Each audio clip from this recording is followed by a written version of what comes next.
26 September কি ঘটবে এই প্রশ্ন বিপুল ভাইরাল সামাজিক যোগাযোগ মাধ্যমে ফেসবুক, টিকটক কিংবা ইউটিউবে ঢুকলেই এখন এই প্রশ্নটি সামনে ঘুরছে।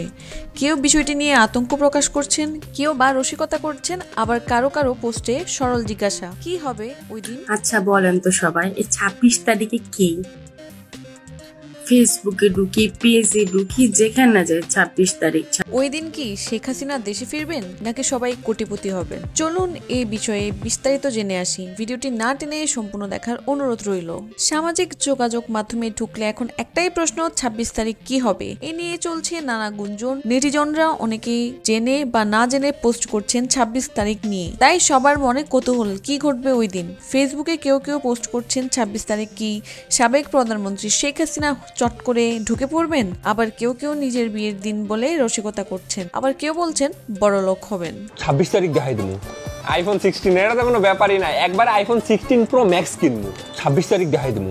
একবার খালি হাতে টাকাটা পাইতে দে আর R15 এর একদম লেটেস্ট ভার্সনটা কিনা দেখাবো, 26 তারিখ দেখাই দেবো। তুমি তবে প্রশ্নটির উত্তর খুঁজতে গিয়ে বের হয়ে আসলো অন্য তথ্য। মূলত টেলিগ্রাম ভিত্তিক একটি গেমিং নিয়ে আলোচনায় রয়েছে 26 সেপ্টেম্বর। গেমটার নাম হলো হ্যামস্টার কমব্যাট, যেখানে বিভিন্ন টাস্ক পূরণ ও ট্যাপ করে গেম কারেন্সি বা কয়েন অর্জন করা যায়। ফেসবুক, ইউটিউবেও অনেকে এই গেম নিয়ে প্রচারণা চালাচ্ছেন।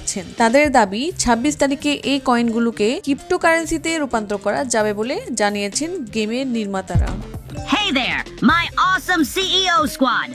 তবে এর সত্যতা যাচাই করা সম্ভব হয়নি।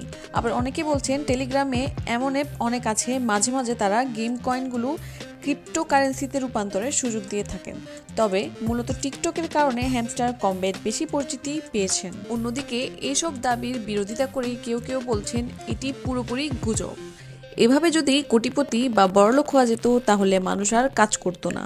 তাদের প্রশ্ন, হ্যামস্টার কমব্যাটের 300 মিলিয়ন ফলোয়ারকে যদি $2 করেও দেওয়া হয় তাহলে যে বিপুল পরিমাণ অর্থ দিতে হবে তা কি আদেও তারা দিতে পারবেন? Welcome to my info hub.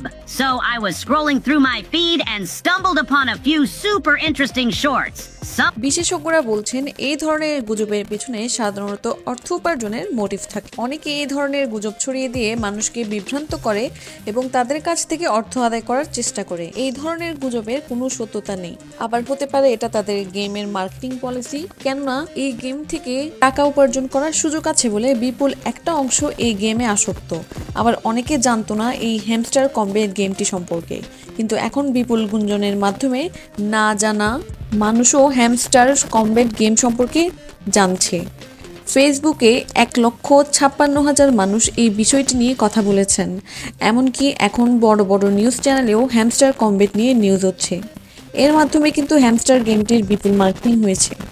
তো আমার কাছে তো এটা তাদের মার্কেটিং পলিসি মনে হয়েছে। এই ব্যাপারে আপনাদের কি মতামত কমেন্ট করে জানাতে ভুলবেন না কিন্তু। নতুন নতুন আপডেট পেতে আমার চ্যানেলটিকে লাইক এবং সাবস্ক্রাইব করে রাখেন। ধন্যবাদ সবাইকে আমার সাথে থাকার জন্য। আসসালামু আলাইকুম।